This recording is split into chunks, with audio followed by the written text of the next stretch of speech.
मोहन एक गरीब परिवार का लड़का था, लेकिन पढ़ाई में अच्छा होने के कारण उसे सरकारी नौकरी मिल गई थी। सरकारी नौकरी लगते ही उसके शादी के लिए रिश्ते आने लगे। उसके गरीब माँ बाप भी चाहते थे कि मोहन की शादी किसी अच्छी जगह हो जाए। मोहन के गांव के एक पंडित ने उसका रिश्ता पास के शहर के एक काफी अमीर घर में करवा दिया। मोहन तो कोई ऐसी गांव की लड़की चाहता था जो कि उसके माँ बाप की सेवा कर सके, लेकिन पता नहीं उस पंडित ने उसके पिता को क्या बात कही कि उसके पिता ने तुरंत ही शादी के लिए हाँ कर दिए। सगाई होते ही लड़की वाले तुरंत शादी करने को कहने लगे और मोहन के पिताजी ने भी तुरंत ही शादी की हाँ भर दी। शादी से पहले मोहन को इतना भी मौका नहीं मिला था कि वो अपनी होने वाली पत्नी से बात कर सके। मोहन की मां ने उसकी बात को समझ लिया था और उन्होंने मोहन के पिता से कहा भी कि मोहन को अपनी होने वाली पत्नी को देख तो लेने दो, लेकिन उसके पिता ने कहा कि शादी के बाद खूब जी भर के देख लेगा। वैसे मोहन तो यही चाहता था कि उसके माँ बाप ही उसके लिए लड़की पसंद करे, लेकिन लड़की वाले शादी की इतनी जल्दी कर रहे थे, इसलिए मोहन को थोड़ा शक हो रहा था। खैर शादी हो गई और मोहन को दहेज में बहुत कुछ मिला। लड़की वाले तो मोहन को बुलेट भी दे रहे थे, लेकिन मोहन ने मना कर दिया था। वह तो दहेज लेने के भी खिलाफ था, लेकिन उसके पिताजी के कहने पर वो मान गया।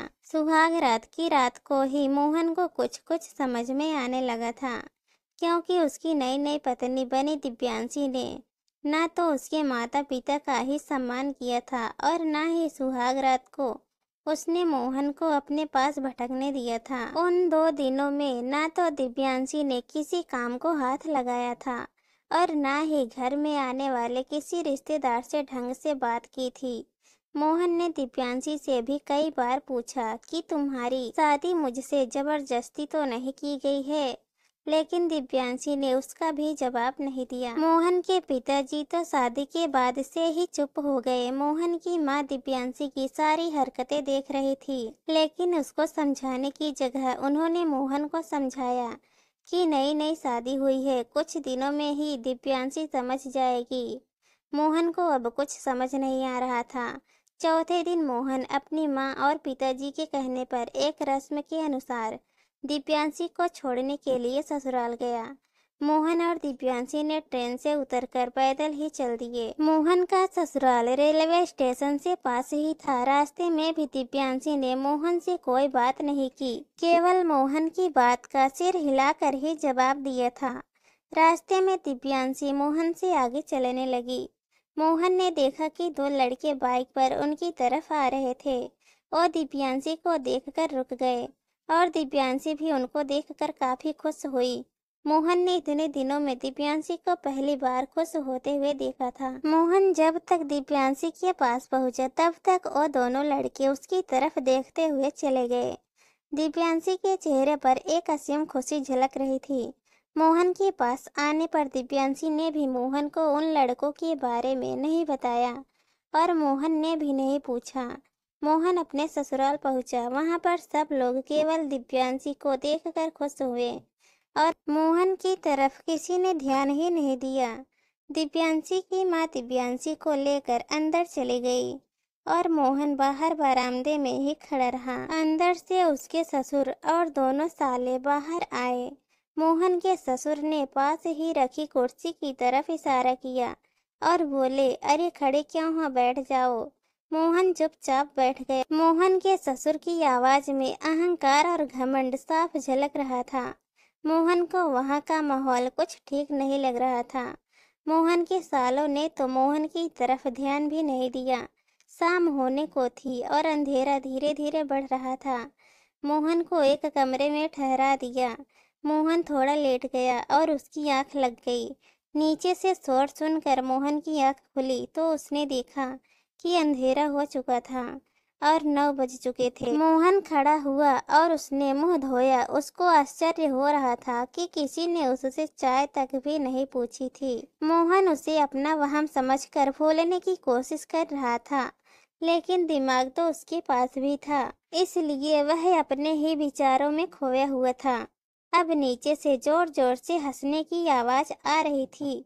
मोहन के ससुर शायद किसी से बात कर रहे थे। मोहन ने नीचे झांका तो देखा कि उसके ससुर और दो चार लोग बरामदे में महफिल लगाए शराब पी रहे थे। मोहन का ससुर बहुत पी चुका था, अतः वो अब होश में ही नहीं थे। देखा मेरी अक्ल का कमाल, मैंने अपनी बिगड़ी बेटी का विवाह कैसे एक गरीब लड़के से करा दिया, वरना आप लोग तो कह रहे थे कि इस बिगड़ी लड़की से कौन शादी करेगा। इतना कहकर वो जोर से हंसे और बाकी बैठे लोगों ने भी उनका साथ दिया और उन दोनों ने भी इनकी इस बात का समर्थन किया। मोहन के पैरों के नीचे से जैसे जमीन ही खिसक गई और वो जड़वत हो गया। तभी मोहन की सास आई और उसके ससुर के कान में कुछ बोली, जिसको सुनकर वो तुरंत अंदर गए। अब मोहन को समझ आ गया था कि उसके ससुर ने ही अपने रौब को दिखाकर उसके पिताजी को डराया होगा और उसकी शादी दिव्यांशी से करा दी होगी, और तभी उसके पिताजी उसकी शादी में उसके सवालों का जवाब नहीं दे रहे थे। मोहन का सिर अब चकरा रहा था। कौतूहलवश मोहन भी तुरंत नीचे उतरा और अंदर कमरे के दरवाजे पर पहुंचा। मोहन ने अंदर देखा कि दिव्यांशी एक कोने में नीचे ही बैठी है और उसके ससुर उसके पास खड़े उसे डांट रहे हैं। और जब उन्होंने कहा कि अब किसके साथ अपना मुंह काला करवा आई, मोहन को तो अब बिल्कुल भी समझ नहीं आ रहा था। ऐसा लगता था कि उसकी शादी किसी बिगड़ैल लड़की से करा दी गई है और उसका परिवार भी संस्कारी नहीं है। तभी उसकी सास ने दिव्यांशी के बाल पकड़े और उसको मारने लगी। दिव्यांशी बिल्कुल चुप थी और वो अपनी पिटाई का भी बिल्कुल विरोध नहीं कर रही थी। दिव्यांशी की माँ उसे रोते हुए मारे जा रही थी। तभी पता नहीं मोहन को क्या सूझा, वह अंदर पहुंचा और अपनी सास से दिव्यांशी को मारने को मना किया। अब मोहन को अंदर आया देखकर उसके सास और ससुर घबरा गए। उसके ससुर की तो शराब भी उतर गई थी। मोहन की सास और ससुर समझ चुके थे कि मोहन ने सब सुन लिया है। मोहन के ससुर अब कुर्सी पर बैठकर रो रहे थे और उसकी सास का भी बुरा हाल था। तभी मोहन के ससुर एक झटके से उठे और अंदर कमरे से अपनी 2 नाली बंदूक ले आए और दिव्यांशी की तरफ तान कर बोले, मैंने इसकी हर गलती को माफ किया और बड़ी मुश्किल से इसकी शादी करवाई, और अब ये मुंह काला करवा के पता नहीं किसका पाप अपने पेट में ले आई है। मैं इसे नहीं छोड़ूंगा।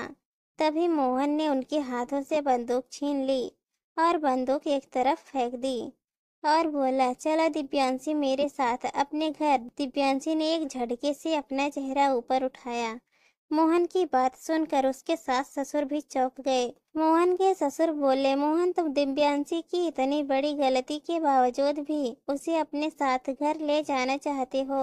मोहन बोला, आप सब लोग के लाड प्यार की गलती दिव्यांशी ही क्यों भुगते? इसमें इसकी क्या गलती है? गलती तो आपके परिवार की है जो ये ऐसे काम को अपनी शान समझते हैं और उसको छुपाने के लिए मुझ जैसे लड़कों से उसकी शादी करवा देते हो। मोहन थोड़ी देर रुका और फिर बोला, दिव्यांशी की यही सजा है कि उसे मेरे साथ मेरी पत्नी बनकर रहना पड़ेगा। ये सुनकर उसके ससुर ने उसके पैर पकड़ लिए।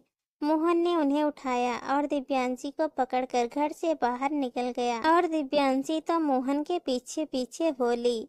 उसे तो मोहन अब किसी देवता से कम नहीं लग रहा था। मोहन के ससुर तो हाथ जोड़े खड़े थे और भगवान को धन्यवाद दे रहे थे कि उन्हें ऐसा दामाद मिला था। मोहन और दिव्यांशी पैदल ही जा रहे थे। तभी उन्हें वही दोनों लड़के मिले जो उन्हें आते हुए मिले थे। अब की बार वो दोनों पैदल ही थे। दिव्यांशी को देखकर उनमें से एक बोला, चलो दिव्यांशी डार्लिंग, हम तुम्हारे पेट में पल रहे हमारे बच्चे को गिरा देते हैं और फिर से मजे करेंगे। इतना कहकर वह बड़ी दुर्धता से हंसने लगा। उसने दिव्यांशी का हाथ पकड़ने की कोशिश की तो मोहन ने उसे पकड़कर उसकी अच्छी धुलाई कर दी, और जब दूसरा लड़का अपने साथी को बचाने आया तो दिव्यांशी ने उसके बाल पकड़कर उसे नीचे गिरा दिया और लातों से उसे अधमरा कर दिया। दोनों पीटता देख भाग खड़े हुए। दिव्यांशी का साथ देना मोहन को अच्छा लगा था मोहन ने दिव्यांशी का हाथ पकड़ा और रेलवे स्टेशन की तरफ चल पड़ा। घर पहुंचकर मोहन ने अपने माँ और पिताजी को कुछ नहीं बताया। अब दिव्यांशी ने मोहन के घर को इस तरह से संभाल लिया था कि मोहन सब कुछ भूल गया। दिव्यांशी ने जब उसके पेट में पल रहे बच्चे को अबॉर्शन के जरिए गिराने की बात कही तो मोहन ने कहा कि इसमें इस मासूम की क्या गलती है। तो दिव्यांशी मोहन के पैरों में गिर पड़ी और रोने लगी। मोहन ने उसे उठाया और गले से लगा लिया और बोला, दिव्यांशी, तुम्हारी ये पश्चाताप के आंसू ही तुम्हारी पवित्रता है। इस कहानी पर आप लोगों की क्या राय है कमेंट में जरूर बताना और अगर वीडियो पसंद आए तो चैनल को सब्सक्राइब कर देना।